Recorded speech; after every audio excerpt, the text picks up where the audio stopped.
Hello student, class 10th chemistry chapter 2 acids, bases and salts. Today's topic NCERT exercise. NCERT exercise में first question है A solution turns red litmus blue. Its pH is likely to be. देखिए student यहाँ पे कुछ pH value given है 1, 4, 5, 10. तो यहाँ पे जो pH वैल्यू गिवन है वो pH वैल्यू रेड लिटमस को ब्लू में चेंज करेगी। तो इसमें से कौन सी वैल्यू सॉल्यूशन है, सॉल्यूशन एसिड का है, बेस का है, तो उसको रेड से ब्लू में कौन सा पीएच वैल्यू चेंज करेगा। तो हमें रेड से ब्लू में चेंज कर रहे हैं, तो रेड से ब्लू में कौन चेंज करता है, जो बेस होता है वो लिटमस को रेड से ब्लू में चेंज कर देता है, और जो एसिड होता है वो ब्लू लिटमस को रेड में चेंज कर देता है। तो यहाँ पे हम देखेंगे बेस कौन है, क्योंकि बेस ही रेड लिटमस को ब्लू में चेंज करेगा। तो यहाँ पे देखिए पीएच वैल्यू 1 है, तो 1 पीएच वैल्यू किसकी होती है, एसिड की होती है, एसिड में आता है, क्योंकि पीएच वैल्यू लेस देन 7 हो तो वो सभी एसिड में आएंगे, मोर देन 7 हो तो बेस में आएंगे। तो पीएच वैल्यू 1 है, लेस देन 7 है तो ये भी चेंज नहीं करेगा।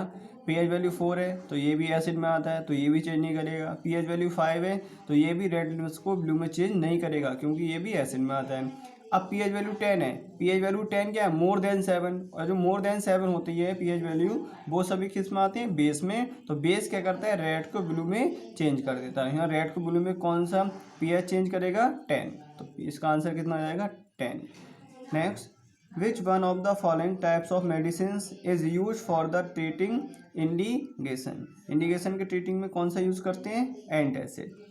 Next, write word equations and then balance equation for the reaction taking place when.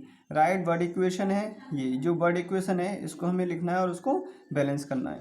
तो कौन सी है, डाइल्यूट सल्फ्यूरिक एसिड। जो dilute sulphuric acid react with zinc, तो डाइल्यूट सल्फ्यूरिक एसिड को हम जिंक के साथ रिएक्ट कराएंगे तब क्या फॉर्म होगा, देखिए डाइल्यूट H2SO4 होता है सल्फ्यूरिक एसिड, जिंक के साथ रिएक्ट कराएंगे तो जिंक सल्फेट फॉर्म हो जाएगा ZnSO4, और हाइड्रोजन गैस यहाँ से रिलीज होगी। Next question, dilute hydrochloric acid react with magnesium ribbon. जो डाइल्यूट हाइड्रोक्लोरिक एसिड है HCl, उसको हम किसके साथ रिएक्ट कराएंगे, मैग्नीशियम रिबन के साथ। तो यहाँ पे HCl प्लस Mg, तो मैग्नीशियम क्लोराइड फॉर्म होगा, यहाँ पे MgCl2 फॉर्म होगा और हाइड्रोजन गैस यहाँ से रिलीज होगी। अब यहाँ पे मैग्नीशियम मेटल कितना है, 1, यहाँ पे मैग्नीशियम कितना है, 1, यहाँ पे 2 नहीं था, जब रिएक्शन अनबैलेंस थी तो 2 नहीं था, तो यहाँ पे क्लोरीन कितना था, 1, यहाँ पे क्लोरीन था 2, तो इसलिए हमने यहाँ पे इसको क्लोरीन को बैलेंस करने के लिए यहाँ पे 2 लगाया, तो यहाँ पे क्लोरीन भी 2 हो गया, हाइड्रोजन भी 2 हो गया। अब इस हाइड्रोजन को हमने यहाँ से रिलीज कर दिया, तो यहाँ पे हाइड्रोजन भी 2 है, यहाँ भी हाइड्रोजन 2 है। Next, dilute sulphuric acid react with aluminium powder. जो डाइल्यूट सल्फ्यूरिक एसिड होता है H2SO4, उसे हमें रिएक्ट करना है एल्युमिनियम पाउडर से। तो H2SO4 रिएक्ट विद एल्युमिनियम से, तो यहाँ पे एल्युमिनियम सल्फेट फॉर्म होगा और यहाँ भी हाइड्रोजन गैस रिलीज होगी।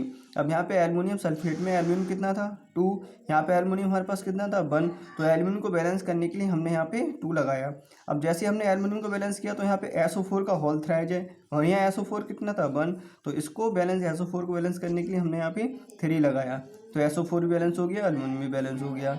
अब यहाँ पे H2 था हाइड्रोजन, और यहाँ पे हाइड्रोजन अब कितने हो गए, 3 × 2 6, तो यहाँ भी हाइड्रोजन बैलेंस करने के लिए हम यहाँ से 3 से मल्टीप्लाई करेंगे। Next question, dilute hydrochloric acid react with iron filings. जो हाइड्रोक्लोरिक एसिड है उसको आयरन से रिएक्ट कराना है, तो हाइड्रोक्लोरिक होता है HCl, आयरन से रिएक्ट कराएंगे तो यहाँ पे FeCl2 फॉर्म हो जाएगा, प्लस हाइड्रोजन गैस रिलीज होगी। अब FeCl2 में Fe तो 1 है, यहाँ भी 1 है, क्लोरीन कितना है यहाँ पे 2, तो क्लोरीन को बैलेंस करने के लिए हमने यहाँ पे 2 लगाया, तो क्लोरीन यहाँ पे 2 हो गया। जैसे हमने यहाँ पे क्लोरीन पे 2 लगाया वैसे यहाँ पे हाइड्रोजन भी 2 हो गया। अब हाइड्रोजन को बैलेंस करने के लिए हमें यहाँ पे H2 यहाँ से रिलीज होगी। नेक्स्ट, कंपाउंड है such as alcohol and glucose also contain hydrogen, what are not categorized as acid, why describe an activity to prove it।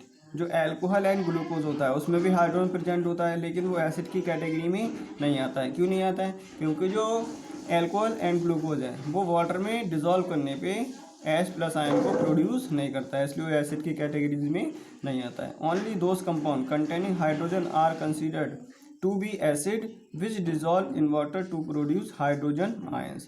Only वे कंपाउंड एसिड में काउंट होते हैं जिसको वाटर में डिजोल्व करने पर वो H+ आयन को प्रोड्यूस करे।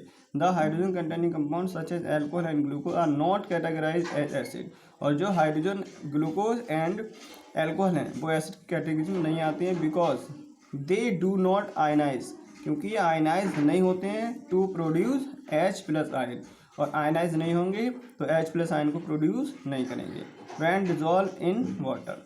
This is proved by fact that the aqueous solution of alcohol and glucose do not conduct electricity। तब इन पे प्लस H+ आयन में चेंज ही नहीं होते हैं ये प्लस माइनस में, तो ये इलेक्ट्रिसिटी को कंडक्ट नहीं करते हैं। Next, why does distilled water do not conduct electricity. जो डिस्टिल्ड वाटर होता है प्योर वो इलेक्ट्रिसिटी को कंडक्ट नहीं करता है, और जो रेन वाटर होता है वो इलेक्ट्रिसिटी को कंडक्ट करता है। ऐसा क्यों होता है? Distilled water does not conduct electricity because it does not contain any ionic compound. Electricity को कंडक्ट क्यों नहीं करता है? क्योंकि जो डिस्टिल्ड वाटर होता है उसके पास कोई भी आयनिक कंपाउंड नहीं होता है, लाइक एसिड, बेस और सॉल्ट, इनमें से कोई भी आयनिक कंपाउंड नहीं होता है। वैन रेन वाटर, जब रेन वाटर जो होता है, rain water fall to the earth, जब रेन वाटर कहाँ से आता है? फॉल होता है अर्थ पे। जब रेन वाटर अर्थ पे फॉल होता है तो अर्थ पे फॉल होते होते वो कहाँ से आता है? एटमॉस्फेयर से आता है। तो एटमॉस्फेयर में क्या होती हैं? बहुत सारे एसिडिक गैसेस प्रेजेंट होती हैं। एटमॉस्फेयर में बहुत सी एसिडिक गैसेस प्रेजेंट होती हैं, जैसे carbon dioxide, air and forms, carbonic acid. तो ये उन सभी से रिएक्ट करके रेन वाटर जो होता है, रेन वाटर एसिड में, बेस में एंड सॉल्ट्स, अनेक सॉल्ट्स बना लेता है रिएक्शन करके गैसेस से। Due to the presence of these ions rain water conduct electricity. तो इन आयंस की वजह से, जो आयंस होते हैं कार्बन डाइऑक्साइड, कार्बोनिक या कार्बोनेट आयंस होते हैं, इनकी वजह से वो इलेक्ट्रिसिटी को कंडक्ट करता है, और जो डिस्टिल्ड वाटर होता है वो इलेक्ट्रिसिटी को कंडक्ट नहीं करता।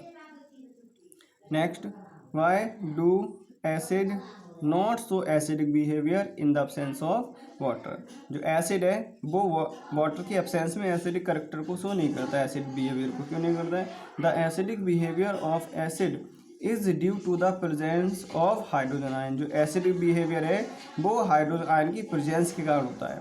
The acid produce hydrogen ion only dissolving water. और जो एसिड है, the acid produce hydrogen ion only in dissolving in water. जो एसिड है वो हाइड्रोजन आयन को ओनली वाटर में डिजॉल्व करने पे प्रोड्यूस करेगा हाइड्रोजन आयन को। In the absence of water acid do not produce hydrogen ion. और वाटर के एब्सेंस में वो हाइड्रोजन आयन को प्रोड्यूस नहीं करेगा and has do not show acidic behaviour. तो एसिडिक बिहेवियर को शो नहीं करेगा। एब्सेंस ऑफ वाटर में एसिडिक बिहेवियर को शो नहीं करेगा क्योंकि वो H+ आयन को प्रोड्यूस नहीं करेगा, और वाटर की प्रेजेंस में वाटर में डिजोल्व करने पर वो H+ आयन को प्रोड्यूस करता है, इसलिए वो एसिडिक करैक्टर को शो करता है। तो वाटर की एब्सेंस में वो एसिडिक करैक्टर शो नहीं होता। Thank you students.